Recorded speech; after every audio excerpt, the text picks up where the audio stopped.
ታማኝ ነው ተወዳጅ በሚደንቅ ታሪኩ ጊፍት ይላሉ ሰዎች ስለረኩ። እንዴት ደስ ያሰኛል ከጊፍት መግዛት በደስታ በፍቅር የሚያኖረን ቤት።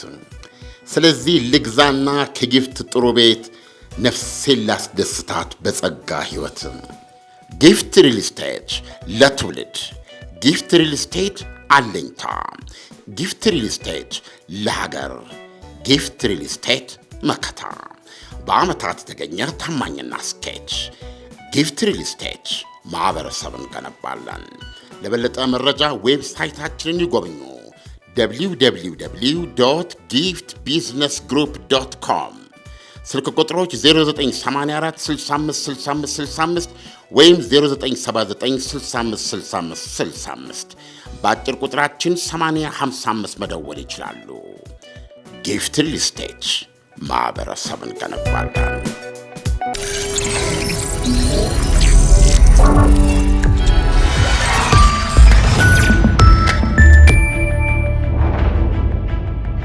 ሰላም አለምነህ፣ ሳምንት ጥሩ ውይይት አድርገን ነበረ። ዛሬም 4 ጥያቄዎችን አዘጋጅቼልሃለሁ። እስኪ ወደ ጥያቄዎቻችን እንግባ። የዛሬ ጥያቄ አንድ ሰው የሚደብቀው ሚስጥር ካወቅ ያንን ሰው ያላቸው ሚስጥር ትጠይቀዋለህ ወይስ ትተዋለህ የሚለው ላይ እስኪ። ያው እንግዲህ አሁን እኔና አንቺ ስንጠያየቅ እግረ መንገዱን አድማጭ ራሱን ጥያቄ ውስጥ በማስገባት የራሱን ምላሽ እንዲያስብ ነው እንጂ የሆነ እንዲህ ነው መሆን ያለበት የሚል ምላሽ ልንሰጥ አይደለም። ያው አሁን ለምሳሌ የሚመስለኝ ነው መልሰው ሰው ሌላም ሰው ጥያቄውን በራሱ ጭንቅላት ውስጥ ያየዋል ማለት ነው። ጥያቄው እንደገባኝ አንድ ሰው የሚደብቀውን ሚስጥር ብታውቅ ትጠይቀዋለህ ወይስ ይሄን ሚስጥርን በሚል ነው። ሰዎች ምንጊዜም ሚስጥር አላቸው ይባላል። ሰዎች ሚስጥር አላቸው ካነበብኩት ነው። እና ማንኛውም ሰው በተራ ደረጃ ለቅርብ ጓደኞቹ ወይም ባልንጀራው የሚያካፍለው ሚስጥር ይኖራል። በሁለተኛ ደረጃ ደግሞ እንደ ከፍያ ስትሄጂ የተወሰነው ክፍል ላይ ደግሞ ሁለተኛ ደረጃ የሚባል ሚስጥር ይኖራቸዋል። ያ ሚስጥር ምንድን ነው? ለማንም የማያካፍሉት ራሳቸው ውስጥ ብቻ የሚቀር ሚስጥር ይኖራቸዋል። እና ደግሞ በጣም እንግዲህ ቅድም ህዝብ ብዬሻለሁ። ከዛ ጠበብ ወዳለው ክፍል ሚድል ክላስ ዋቲቨር ስመጪ እንደዚህ አይነት ሚስጥሮች ሁለተኛ ለማንም የማይናገሩት በራሳቸውና ሶስተኛው ደግሞ ፒራሚዱ ሲጠብ ቁንጮ ቦታ በፖለቲካውም በሃይማኖቱም በምንም በተለያየ ሀለብ ቁልፍ አለ አይደለም። በምትይበት በምሳሌነት በተለያየ ነገር አንቱ ተበለሽ በእንትን ደረጃ ስደሽ ደግሞ ሶስተኛ ደረጃ ሚስጥር ሊኖርሽ ይችላል። ያ ሚስጥር ወይም ገበና ልንለው እንችላለን። ራስሽም ልታስታውሽው እማትሽው ኖት ለሌላ ሰው ልታካፊው ያቶ ራስሽ ውስጥ እና ራሳችሁ ይህንን አለማወቅ ላይ ትዝም እንዳይልሽ እንዲህ አድርገሽ ታደርጊያለሽ። ብዙ ነገር ልታደርጊ ትችላለሽ። እንደዛ የሚያስቀምጥ እኔ የማከብረው ደራሲ ያለ ሰውን መረዳት ካለብን ይሄ ነው። ሰው በአብዛኛው ሰው ሚስጥሮች ይኖሩታል፣ ገበናዎች ይኖሩታል። አይነታቸው የተለያየ ነው። ሚስጥሩን ካወቅ ምን ታደርጋለህ ነው። አሁን ለምሳሌ በምን አይነት ቦታ ለምሳሌ የዛ ሰውዬ ሚስጥር ለእኔ ምን ያስፈልገኛል? ለምሳሌ በጓደኞች መካከል፣ በስራ ባልደረባ መካከል፣ በፍቅር ጓደኛ መካከል በየትኛዋ ቢሆንልሽ ይመረጣል? ይሄን ጥያቄ ለምሳሌ ጓደኛ የምለው ጓደኛዬ ሆኖ ሚስጥር አሁን ባቀረብሽ ሚስጥር ላገኝበት እችላለሁ። ያንን ሚስጥር ጠይቋለሁ ወይ ነው ጥያቄው አይደለም? የፍቅር ጓደኛሽ ወይም የትዳር አጋርሽ ሆና ወይም አጋርሽ ሆኖ ሚስጥር ልታገኝበት ትችላለሽ። የትኛውን ትመርጫለሽ? እስቲ በፍቅር ዙሪያ ያለው በፍቅር አሁን እንግዲህ ብዙ ጊዜ የሚባለው ምንድን ነው በፍቅር ሂደት ላይ ያሉ ከሆነ ይሄ ኢምፖርታንት ነው።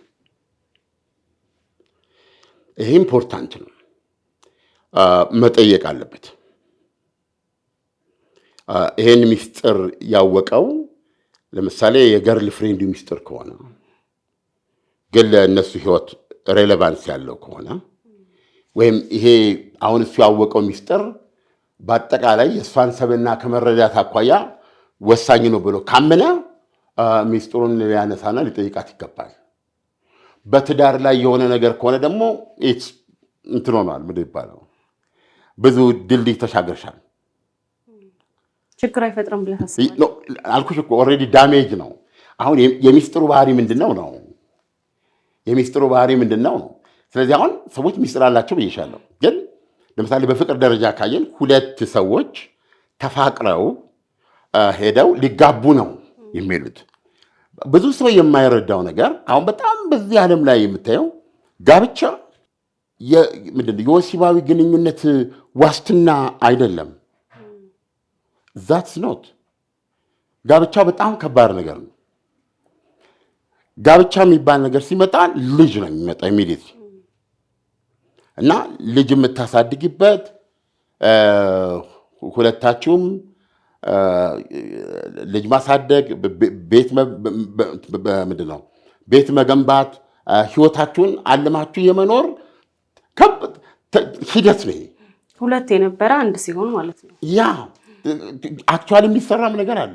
ልጆች ያድጋሉ። አሁን ለምሳሌ እኛ ሀገር ችግሩ እኔ አሁን በግሌ ነው የምነግርሽ። አሁን ለምሳሌ የህፃናት ማሳደግ ማለት አሁን ለምሳሌ አንድ የሆነ ሰው ነካ አድርጎ ከኔ የህፃናት ማሳደጊያ ከፈተች ይባላል። እናት አባት የሌላቸው ዋቴቨር ኦኬ ጥሩ ነው። ህፃናት ሰበሰቡ። ግን እንደዚህን ህፃናት ለማሳደግ እንደዚህ ተንቀሳቀሰችው ማናት? እሷ ምን አይነት ህፃንነት ነበራት? እሷ በምን አይነት ቤተሰብ በምን አይነት ከባቢ ውስጥ ያደገችው የሚለው ነገር ኢምፖርታንት ነው። ለምን ቢባል ህፃናትን ማሳደግ በጣም በጣም ከባድ ነገር ነው። ሰው ኢሞሽናል ፍጡር ነው። ገብተሻል? ታውቂዋለሽ ብዬ አስባለሁ። ልጅም ማሳደግ ማብላትና ማጠጣት ለአንዳንዶች እኮ ከበላ ከጠጣ ምን እንትን በለው በጨንገረ እንትን ብላ ምናምን አንዳንድም ስትሰጪው ይባላል። ካሰጠሽው ምን ማድረግ አይችልም። ማን ይቆጣጠራል? እኛ የምንኖረው አፍሪካ ውስጥ ነው፣ ግን በተወሰነ ደረጃ አውሮፓ ውስጥ እናውቀዋለን። ማን ይቆጣጠራል? ስለዚህ አሁን ኢትስ ኖት ያ ልጅ አደገ። አሁን እኛ ልጁ አደገ ከ1 ዓመት ወደ 2 ዓመት ሄደ ብለን የምንለው ቶርመንትድ ነው። አንዳንድ ጥንካሬዎች የሚመነጩት በመከራ ከመቀበል ነው። በጣም እኔ በጋዜጠኛነት የአንዳንድ ሰዎችን ታሪክ መቀበል አልችልም። በቃ ኮምፕሊ ውሸት እንዴት አድርጎ ታዲያ ብራት ሳይሞት እዚህ መድረሱ ሊገርምኝ ይችላል። ዜን በዛ ሁኔታ ያ ልጅ በዛ ጥንካሬ ተገንብቶ ይመጣል። በጣም ስኬታማ ነው የሚሆነው፣ በኑሮ ላይ ስኬታማ ነው የሚሆነው። ነገር ግን ብዙ ብሩታል ውሳኔዎች ይወስዳል። ለውሳኔው ጥብቅና ደፋር ወደኋላ ማይል ነው። ብዙ ኢሞሽናል ነገሮች ለሌሎች መቀነቅ የምትያቸው ነገሮች ላይኖሩት ይችላል። ያ በሰክሰስ ላይ ሲራመድ ነው የምትመለከችው አይደል እንዴ? ሰክሰስ ኢዝ ኢዚ። ሌባ እኮ ምን ያደርግሻል? አንቺ እጅ ላይ እኮ ለምሳሌ የሆነ ነገር ቢያገኝ በስንት እንትን ያልሽው ነገር እኮ ይዘው ነው የሚሄደው። ሌባ ከሌባ ባህሪ ልንገርሽ፣ ቦርሳሽ ውስጥ 100 ሚሊዮን ጨዋታ ነው ቁጥሩ ነው ቢያገኝ ነው የምነግርሽ። ይህን ይዞ ሲሮጥ 10 ብር አይጥልልሽም። ባዶ ሲሮጥ እኮ ነው በቃ እንደው 10 ብር አይጥልም። የለውም ኮምፓሽን ምናምን የሚባል ነገር የለውም። ዝም ብሎ አይደለም ሌባ የሚሆነው።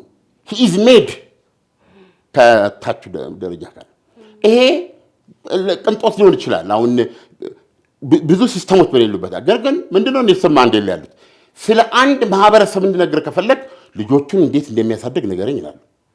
ስለዚህ የህፃናት ማሳደጊያን ማቋቋም ያለበት ማን ነው? የህፃናት ማሳደጊያ ለማቋቋም የፈለገ ሰው ካለም እንደ ፍርድ ቤት ደረጃ ስትሪፕት ሆኖ መጠየቅ አለበት። እንዴት አደግ? ማናንተ ከየት መጣ ተብሎ። ለአንዳንዶች ልጅ ማሳደግ ዶሮ ከማሳደግ የበለጠ ቀላል ነው። አባባል ይገባሽ? ግልጽ ነው። አይሮን ነው አንዳንዴ ፖይንት ስታለው ምንድነው ጥያቄሽ? በማለት አሁን ትዳር ምንድን ነው? ሰዎች በትዳር ሲገናኙ ለምንድን ነው የሚሰበሩት? ለምንድን ነው ሊነሱ በማይችሉበት ደረጃ የሚወድቁት? ትዳር ውስጥም ሆነሽ ከትዳር ውጭ እያሰብሽ መኖር ከባድ ነው። እኔ አይቻልም ባይ ነኝ። ትዳር ኢንቨስትመንት ነው አይደለም? አይደለም? ህይወትሽን ነው እዛ ትዳር ላይ የምታየው አይደለም?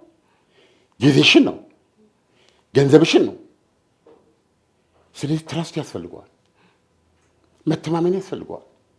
ለምሳሌ ያህል ከትዳር በፊት ያንተ ሚስት አሁን ላይ ያለችው ሚስት ወይንም ደግሞ በፍቅር አብራችኋት ያላችሁ ጓደኛ ከዚህ በፊት ልጆች ኖሯት አንተ ሳታውቅ ወደ ትዳር ውስጥ ገብተህ 4-5 ልጅ ከወለድክ በኋላ ልጅ እንዳላት ብታውቅ ምን አይነት ስሜት ይሰማል? ይሄ አሁን ይቀላል። የቅድሙ ሚስጥር ነው የሚለው። ቅድም እንዳልኩሽ የሚስጥሩ ባህሪ ምንድነው ነው? ያም የሚስጥሩ ባህሪ እሷን ዲፋይን የሚያደርጋት ነው ወይ? በዛ ሚስጥር ውስጥ የእሷን ማንነት ሌላ ማለት የሚያሳይ ነው ወይ ነው? ነገር ግን እውነቱን ለመናገር አሁን የኔን እንመልሰኝ። እኔ ለምሳሌ ከወደድኳት እኔ ችግር የለብኝም። እኛ 40 ልጆች ቢኖራል አቅሙ አለኝ ነው የመጀመሪያ አምናታለሁ። ማለት ረጅም ዓመት ቆይታችሁ ነው እኔና እሷ ኖረናል። መቼም ሰው የሚያውን ማመን አለበት። እና በየዕለቱ ከኔ ጋር ናት። እና ይህን እየኖርን እኔና እሷ 10 ዓመት 10 ኖረናል። ከ10 ዓመት በኋላ 10 ዓመት ማቃት ሚስቴ ናት። በዚህ ህይወት ውስጥ ብዙ ተደስቻለሁ አይደል? የህይወት አካል ናት እና እሷ በመሆኗ እኔ ያገኘኋቸው ደስታዎች ልዩ ልጅበታለሁ፣ ተበራታችበታለሁ፣ ዓላማ እንዲኖረኝ፣ በስራዬ እንድራመድ፣ ቤተሰቤን ይዤ እንድነሳ፣ የበለጠ እንድቆም ብዙ ነገር የሆነች ናት። እንዴና አወኩኝ 4 ልጆች እንደነበሯት አሁን አወኩኝ። አይ ስዌር ቱ ጎድ ነው የምልሽ፣ እግዚአብሔር ምስክሬ ነው የምልሽ። ፕሮባብሊ ላለቅስ እችላለሁ። ገባሽ? እነዚህን 4 ልጆች ይሄ እንዳይታወቅባት ደብቃ ልጆቿን ገባሽ? ደውላ በእኔ ፊት እንኳን በእኔ መደወል አለመቻል፣ ደውላ ልታነጋገራቸው አለመቻል፣ አብረን እየወረድን ብዙ ነገር ሞልቶ ተርፎ እያለ ለልጆቿ ብዙ ነገር ለእሷ አሁን ብዙ ነገር ላጠፋላት ልትለብስ ስታጌጥ ምናምን ልታረግ ትችላለች። ከዚች ላይ ግን ደስ ለልጆቼ ብላ ማረጋችንም ያ ሚስጥር ነው። እና በዛ ውስጥ ሰቃይ ቆይታ ከ10 ዓመት በኋላ ባገኘው መጀመሪያ አለቅሳለሁ። እኔ በጣም እንደምቀየማት ነው የምነግራት። በጣም እርግጠኛ ሆኜ ነው የምነግርሽ። መጀመሪያም ባቅ አይመልሰኝም ነበር። አሁን ትልቁ ነገር ያለው ምንድነው? እሷ አይደለም እኮ እኔ መቼም እንደራሴ ነው የማስበው። እና እኔ 4 ልጆች ስላሉኝ ሌላ ሴት እኔን ላታገባኝ ምክንያቷ ምንድን ነው? እግዚአብሔር ፈቅዶልን ኢኮኖሚያችን ሊያኖረን ከቻለ በእኔና በሷ መካከል መተማመን የሆነ የመተማመን እርሾ ካለ ያንን እርሾ ደግሞ ለማጎልበት ሁለታችን የምንፈልግ የምንጥር ከሆነ እኔ አይታየኝም። እኔ አለቅሳለሁ ያልኩሽ ይሄን ያህል ጊዜ ለተሰቃየችበት ነው። እና ይሄን ያህል ጊዜ ልጆቿ ለተሰቃየችበት ነው። እኔ እንደዛ ነው የማየው። ይሄ ሚስጥር ይሄን ትዳር ለመጠበቅ እኔን ላለማጣት ከኔ ጋር ያዘችውን ህይወት ላለማጣት ያደረገችው አድርጌ ነው የማየው። በወቅቱ ይሄንን ብትነግረኝ ላገባት ስለማልችል 4 ልጅ ያላት እንዴ ይሄን ጋር ሳሳድግ ነው ነገ ምናምን ብሎ ብዙ የሚያደርጋል። ያም ትክክል አይደለም። እኔ እንደኔ ከሆነ ጥያቄው ለኔ ምንም እንደውም የሰቃየችበት ጊዜ ያሳዝነኛል። አቅሙ ከፈቀደልኝ በጣም እክሳታለሁ። በጣም የልጆቿ እናት እንድትሆን ማድረገው የኔ ጋር ከኔ ወለደቻቸው ልጆችና እነዛ 4 ልጆች እንደ ፋሚሊ እንደዚህ እንዲሆን ነው የማደርገው። ስለዚህ የሚስጥሩ ባህሪ ይሄ ከሆነ ስኖት ቢግ እንትን ነው የሚስጥሩ ባህሪ ይወስነዋል ነው ነገር። አሁን ለምሳሌ በሴቶችና በወንዶች መካከል አሁን መተማመን ይባል ነገር አለ እና አሁን ብዙ የሚገልጹታል። አሁን ህይወትሽን አንቺ ነሽ መምራት ያለብሽ፣ አንቺ ነሽ እንትን ማለት ያለብሽ። ለምሳሌ ልክ ከባድ በነገሮች ባለፈው ማስተናው ነበር 12 ዓመት ነበር የሚመስለኝ 20 ዓመት ነው ያለችው። 20 ዓመት ታታለው ነበር ባለው 20 ዓመት በጣም የሚወዳት ባሏን 20 ዓመት ከሆነ ሰው ጋር ትወጣለች። አሁን ምንድነው እንደዚህ አይነት ነገር የሚፈጠረው ብለሽ ብለኝ ስለምናውቀው ማለት ነው። ወንድ ሆነን 20 ዓመት ሌላ ሰው እንትን ትላለች፣ ከሌላ ሰው ጋር ግንኙነት አላት። ይሄ ደግሞ በጣም ከባድ ነው። የተወሰነ ጊዜ በድብቅ ምናምን የሚሰርቅ ሳይሆን 20 ዓመት እኮ ኦልሞስት እንዴት ነው ከአንድ ሰው ጋር ደብል ላይፍ ነው። ከዛ በኋላ ደረሰ ባልየው ደረሰበት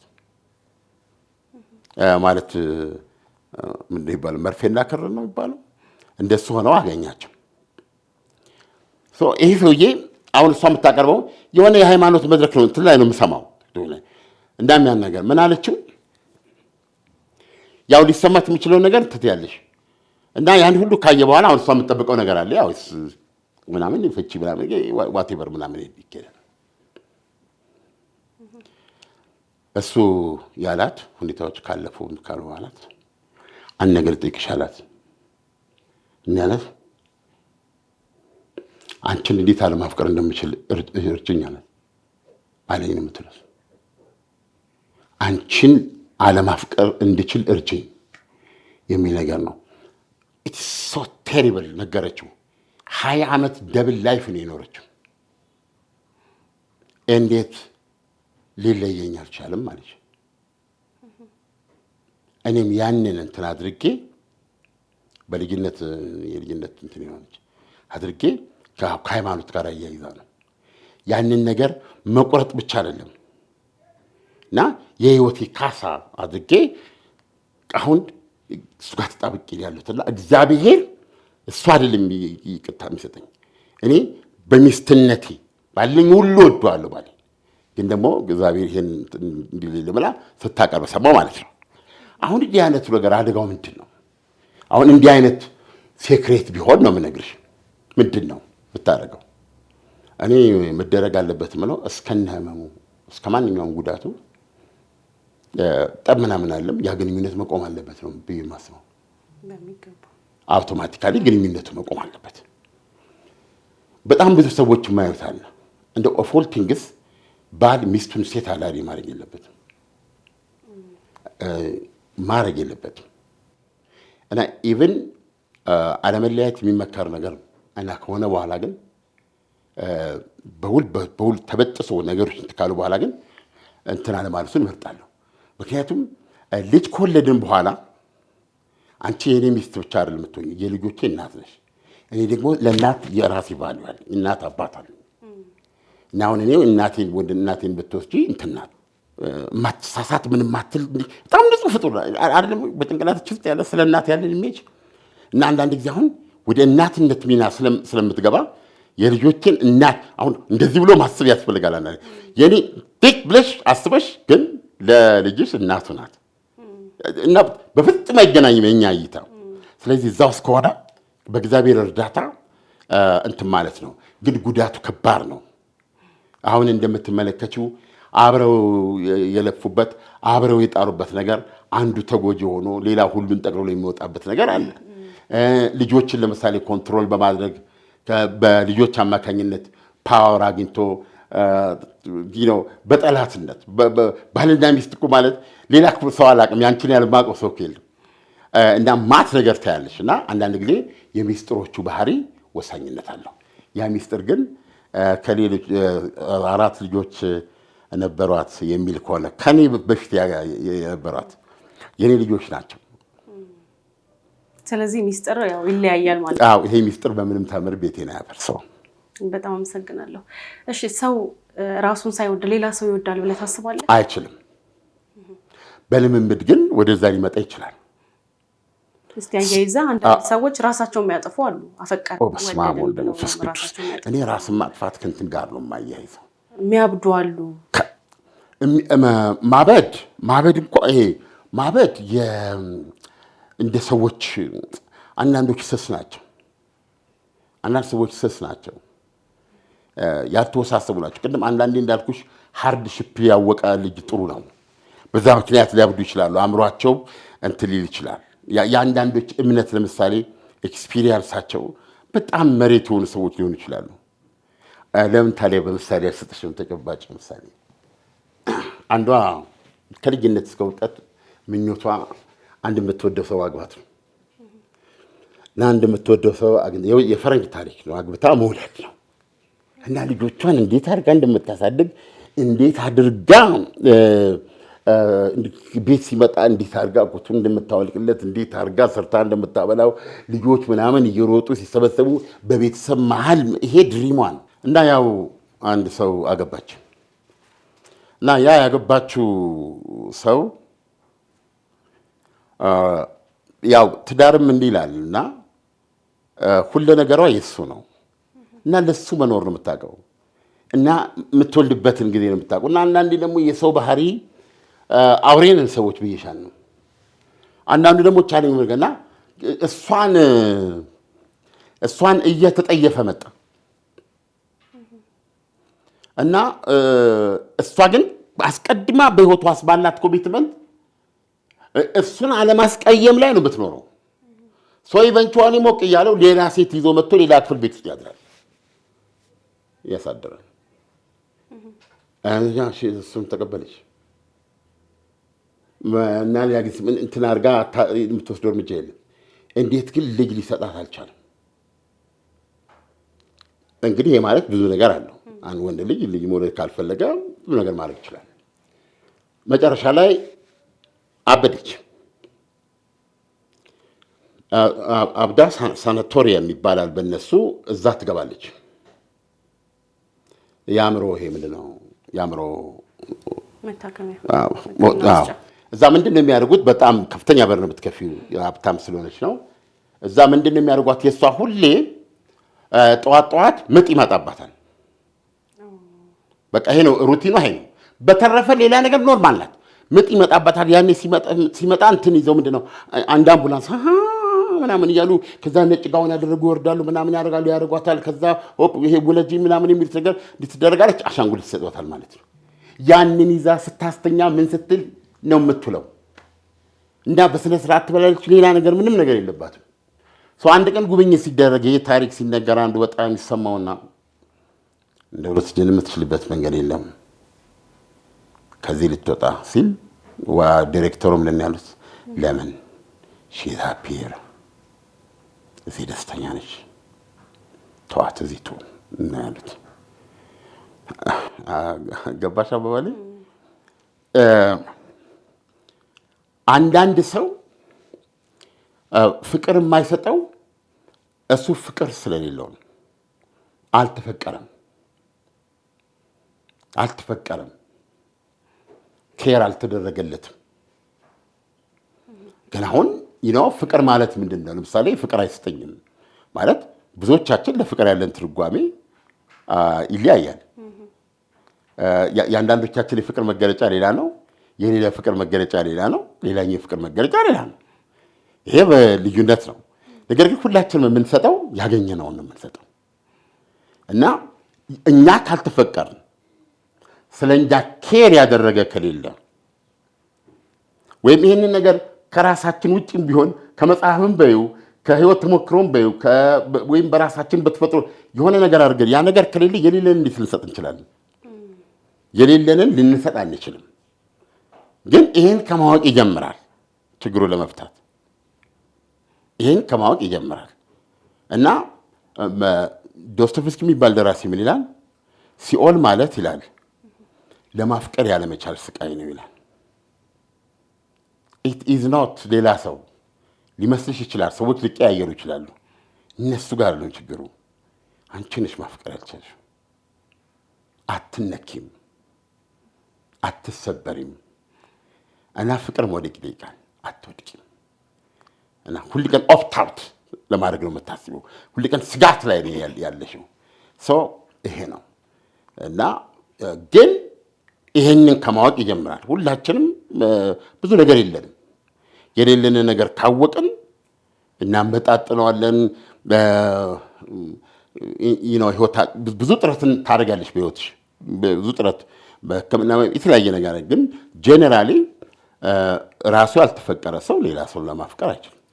የአንድ ሰው ስህተት እስከ ምን ያህል ሊያድግ ይችላል ወይንም ደግሞ ሊታመን ይችላል ብለህ ታስባለህ?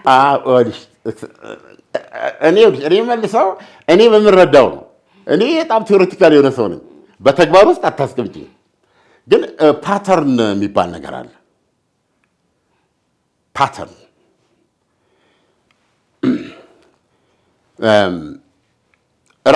በራስሽ ውስጥ የምትመረምሪ ማለት ነው። የስህተት አንድ ስህተት ሊፈጸም ይችላል። ያ ስህተት ቅድም እንዳልኩሽ ለምሳሌ ሴትዮ ስህተት ፈጽማለች፣ ከሌላ ሰው ጋር ትወጣለች።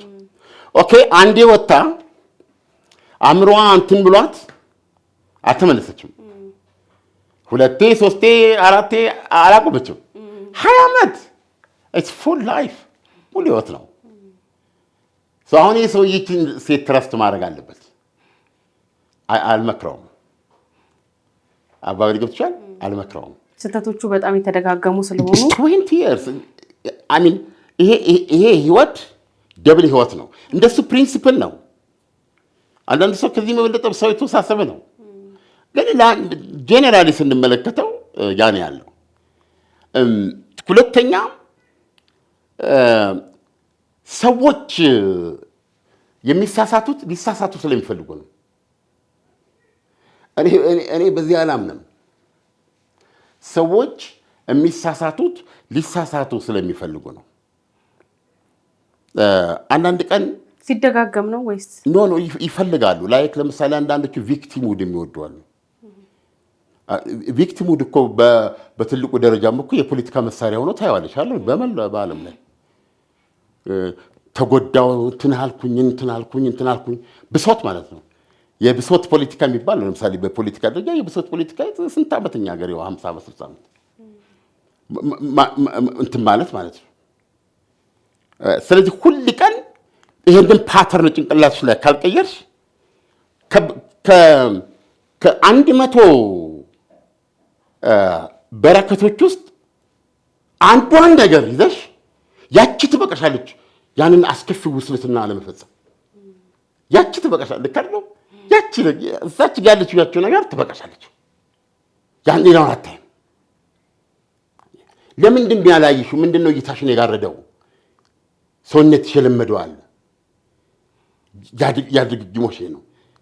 ሌላም ሰው ቢመጣ ይሄ ይደገማል። ገባሽ? ስቲል ግን ብሌም ታደርጊያለሽ። ኤክስተርና እንደዚህ ሆኖ እንደዚህ ያለ ይሄ በጣም በስፋት የሚታይ ነው። ወንዱም ጋር ነው። ግን ይህንን እንትን ለማለት ጥረት ያስፈልጋል። በጥረት ግን ይቋቋማል። አንድ ቦታ ላይ መቆም እዛ ጋር ስደሽ ዋት አም አይ ዱይንግ ምን እያደረግኩ ነው?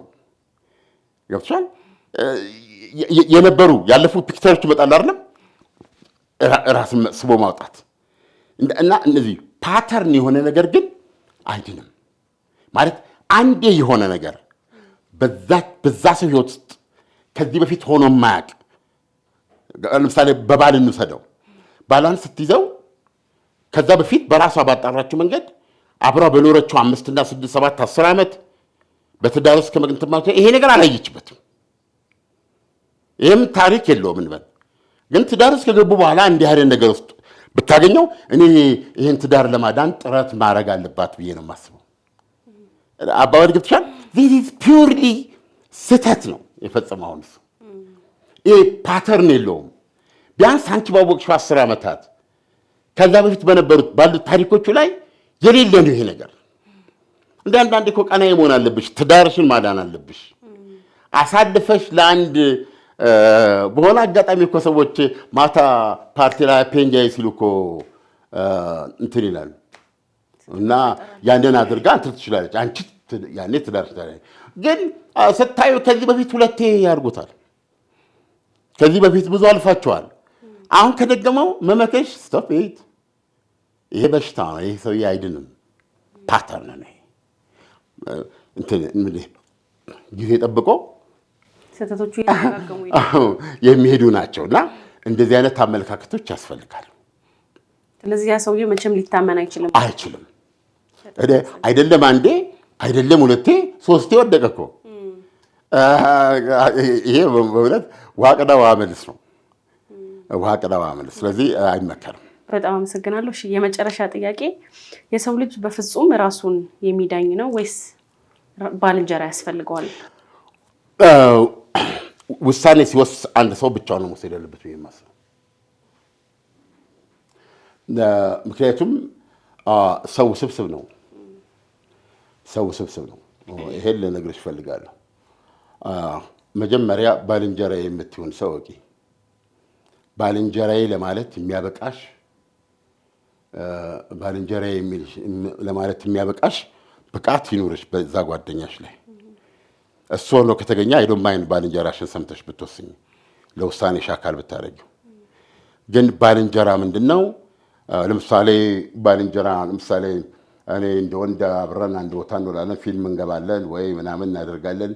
እሱ ሲኖር ደስ ይለኛል። እንደዚህ አይነት ነገሮች አሉ። ይሄ አንድ ነገር ነው። ግን ባልንጀራ ሌላው የሚያስችሉኝ ነጥቦች አሉ ወይ? ባልንጀራ ማለት ብዙ ርቀት ሄዳል እና ብዙ ይሄ ከባድ ነው። እኔ ልል የምችለው ሰዎች ህይወታቸውን የሚነካ ከነሱም አልፎ ዙሪያቸውን የሚነካ ውሳኔ መውሰድ ያለባቸው ራሳቸው ናቸው። ራሳቸው ሲወስዱ ደግሞ በጣም ጊዜ ወስደው አብላልተው አስበውበት አውቀው ተጠንቅቀው አገናዝበው መሆን አለበት። ነገር ግን ባልንጀራዬ ለማለት የታደሉ ከሆኑ ቅድም ባልኩሽ ባልንጀራ ምን ማለት ነው የሚለው ገብቷቸው ባልንጀራዬ እዚህ ላይ እርግጠኛ ከሆኑ ከባልንጀራ ጋር ቢወስኑ እመርጣለሁ። ግን መጀመሪያ ባልንጀራዬ ለማለት አንድን ጓደኞች አሉን፣ እውቄ ያለን ዋቴቨር አለን። ከእንደዚህ ውስጥ አንዱን ወይቱን ባልንጀራዬ ለማለት የሚያስችለን ሁኔታ አለ ወይም ባልንጀራ ምንድን ነው የሚለው ገብቶን እዛ ድምዳሜ ላይ ባደረሰን ሁኔታ ባልንጀራዬ የምንለው ካለ ወይ ከባልንጀራ ጋር መወሰን እንመርጣለን። በጣም አመሰግናለሁ። በእውነቱ ጥሩ ቆይታ ነበረን። በተመልካቾቼ ስም ከልብ አመሰግናለሁ። ተመልካቾቻችን ጥሩ ቆይታ እንዳሳለፋችሁ ተስፋ እናደርጋለን። ሳምንት በሌላ ፕሮግራም እስከምንገናኝ መልካም ሳምንት ይሁንላችሁ። ቻናላችንን ሰብስክራይብ፣ ሼር ማድረጉን አይርሱ። መልካም ቆይታ። ታማኝ ነው ተወዳጅ በሚደንቅ ታሪኩ ጊፍት ይላሉ ሰዎች ስለረኩ። እንዴት ደስ ያሰኛል ከጊፍት መግዛት በደስታ በፍቅር የሚያኖረን ቤት። ስለዚህ ልግዛና ከጊፍት ጥሩ ቤት ነፍሴን ላስደስታት በጸጋ ሕይወት።